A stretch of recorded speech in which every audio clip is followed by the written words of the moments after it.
Well, guess what? It's only been 3 weeks, and as you can see right here, that doesn't look anything like, this doesn't look anything like there's a switch installed here, and it's because it's not. It's because the switch that I installed literally died in 3 weeks. So I actually repurchased the same switch that I had in there that was basically a 1.5 years old. So hopefully I'll have better luck with that one. Stay tuned for the next video because I'm actually going to be redoing this whole thing. I'll make some of the people happy that commented in one of my old videos that I should have redone it with a patch panel. So next video will be me having a patch panel, and this will all look very different.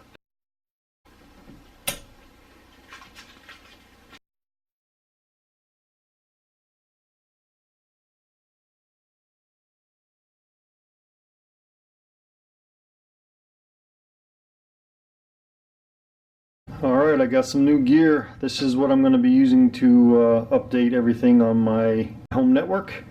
I've got another TP-Link 16 port switch to replace the Linksys one that I had that literally died after 3 weeks. This is actually going to be for cable management. This is it's actually, I believe, 24 port patch panel. I also got a new tool. This is for actually punching down the pass-through version of RJ45 connectors, and then obviously pass-through RJ45 connectors. So yeah, pretty soon with this I'll have a working home network again. So what you got here is, this is where you actually put it in, and on this side there's this little blade right here, and as you close it down it cuts off the last little bits. What's also really cool is that it tells you, you can also see the various standards, so it's right on there for you to take a look at. Made by Klein Tools. Great little tool. I'll put a link down in the description of this, so if you need to pick one up. So it's kind of hard to record me making cables over there in my storage room, so I brought it out here onto my bar top because it's got a lot more light. So I just want to show you something I'm doing here and how I'm making all of this work. So in order to make the patch cables, the things you're going to need are RJ45 connectors. These are actually the pass-through kind. Something to be able to cut wire with, and then the crimp down tool, and then obviously you're going to need cable. So I've got this piece of tape here because I actually have some markings on there for to make each of my pieces of cable 9 inches long. So I will cut and fit 11 of them because I have 11 patch cords that I need to make. So that's pretty much it. Let's get straight to it.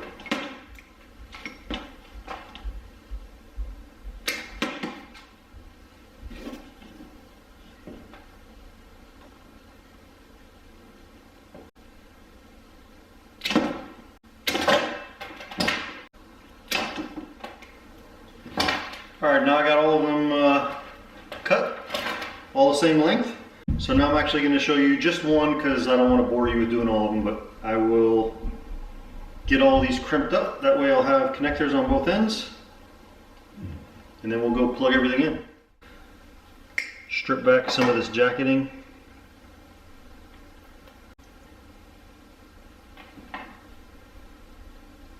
So now we got both ends undone. We're going to go ahead and untwist them, and then that way we can start to get them set up.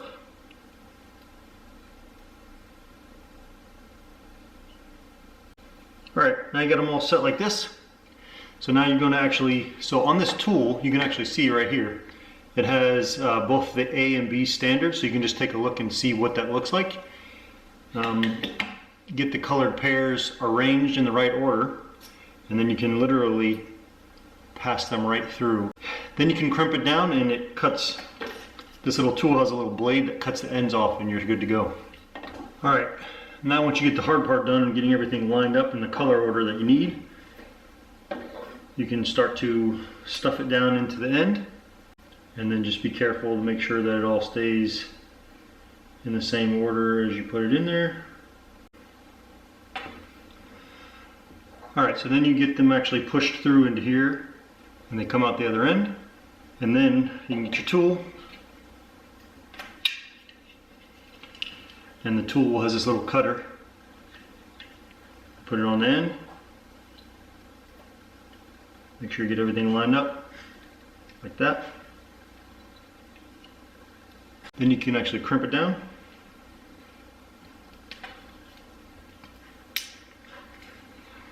And all those little pieces come off.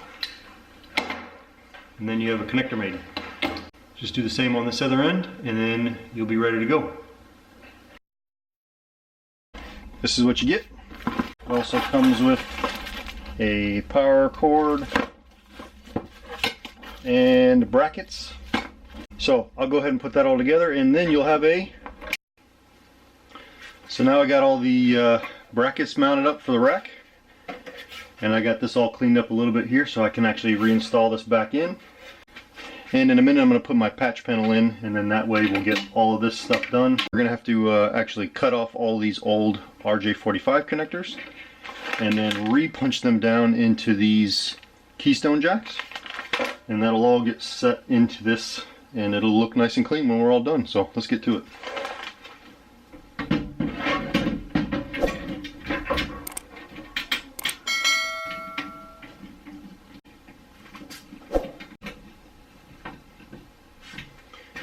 Alright, now we got the switch all mounted. I think I'm actually going to move my PDU down to this last row and then actually set up my patch panel here in between, and then that way just have a small... That way I only have cables going from this area to here. It shouldn't be too bad. Alright, so this is the patch panel I've got. It's from Cable Matters. It actually has, I think, 24 ports, which is more than I even have.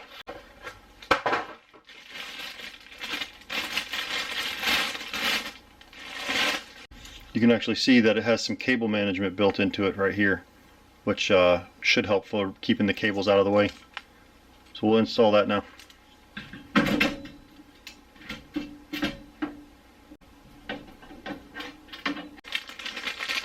So you'll actually have this new keystone jack installed, and basically the way that it fits in here is it'll fit in here through the back.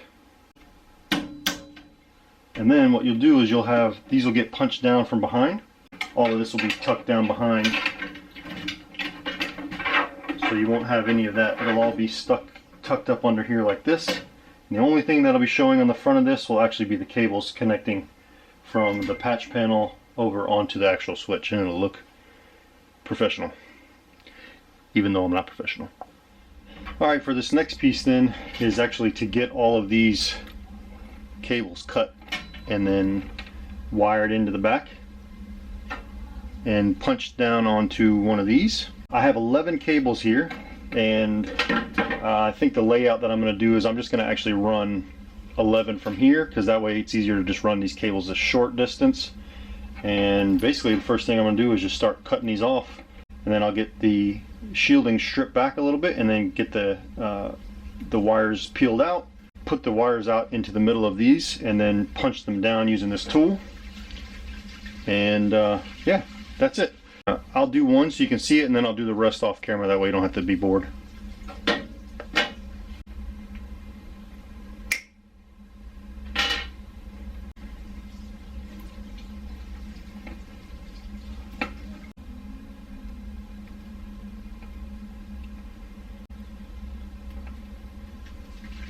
So you just get all your wires spread out like that, that way you can get them all punched down. Now on these keystone jacks, they actually show you, yeah, so here on the keystone jacks you can actually see it has the pattern that you need to follow and what colors to punch down. It does that on both sides. So you just follow the pattern, punch it down, and then you're good. You pop it right in.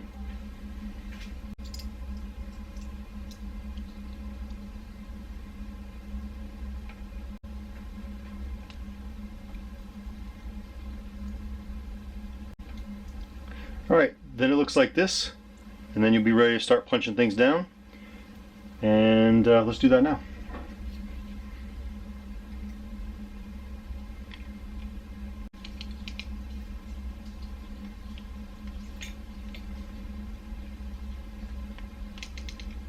Alright, so now this is all trimmed off here, and we can just put the caps on the keystone. Your keystone jack should come with these little caps to keep the wires from backing out, like that.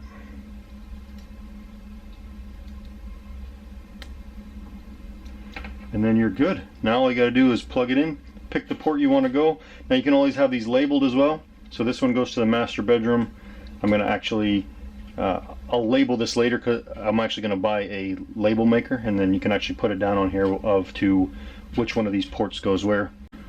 Alright, so I'm gonna get them all plugged in. I'm gonna get all these connectors cut off now, and then after I do that, all of these will be punched in the back and we'll be set to go. Everything's wired in. All of the cables are managed across the back. I got all my cables created. This is actually coming down from the router, so the router will plug in here to the switch. We'll get all these cables plugged in.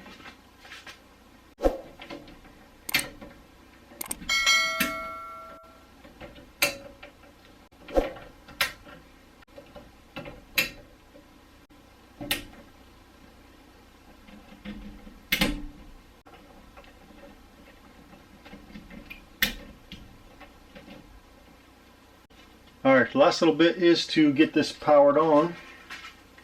So we'll get the power cable plugged in. Alright, the switch has power.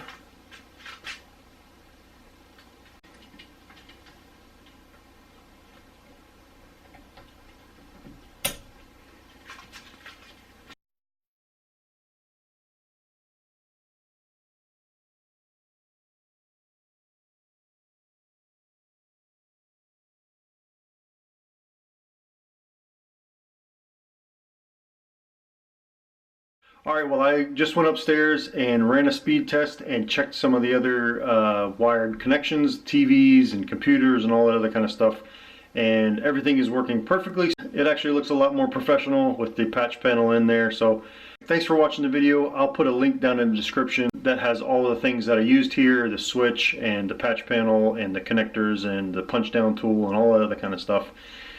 So that way, if you're doing this project at your own house, you can use those things. I also would not recommend the Linksys switch that I got. That literally only survived about 3 weeks before it died.